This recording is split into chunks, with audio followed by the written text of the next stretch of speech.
para dun sa mga nahihirapan magbunot ng bushing ng swing arm mga bro.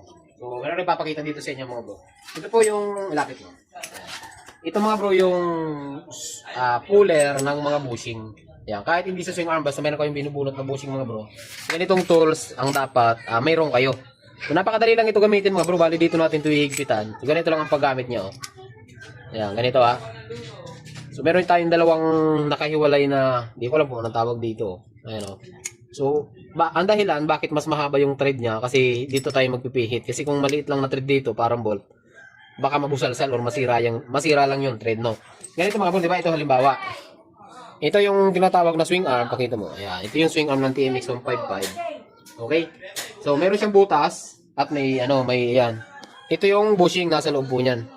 So, ang paggamit, di ba? Ganito, isasalpak nyo yan dyan. Tapos isasalpak nito yung thread, tatagos yan sa kabila. Tapos ihigpitan nyo nito mga bro. Ayan Ito yung muna yung maliit. Ayan, pag mahigpit na, susunod nyo to. Ayan, higpit. Ayan. Diba? Pag higpit, kakapit yan mga bro, ganito, diba? Kasi nga, nasa loob yung, nasa loob tong bushing natin. Saka nyo hihigpitan to. Pag higpit yan mga bro, kung makikita nyo, ang logic, pag higpit yan, kusang kumagano yan, Yan, tatanggal yan, dahan-dahan hanggang tinihigpitan nyo, hahaba ito ng hahaba. So yung bushing matutulak dito yan. So huwag kayong mag-alala mga bro dahil pasok na pasok po yung bali nakasukat na talaga ito. Kung yung bushing ng mga normal na motor, XRM, Wave, TMX, Smash, yung mga maliliit na motor ay kayang-kaya po. Ito yung ginagamit talaga natin na pampuller sa mga bushing natin. Pero take note mga bro, hindi lahat ay pwede mo itong gamitin kasi meron tayong mga motor na malalaki. For example, yung mga KTM, Rouser 135, Rouser 1. Ito, tama-tama meron tayong Rouser dito. Tama po. Ito yung Rouser na swing arm. So, bali kakapalit pa lang natin ng swing arm. So, hindi po ito dito po pwede. Ayan. Pero kung meron kayong mas mahabang bolt, okay, kung meron kayong mas mahabang bolt, pwede.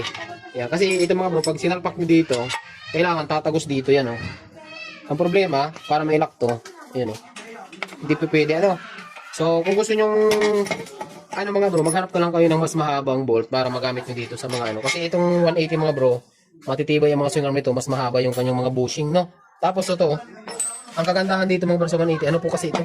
Ba tayo napunta dito?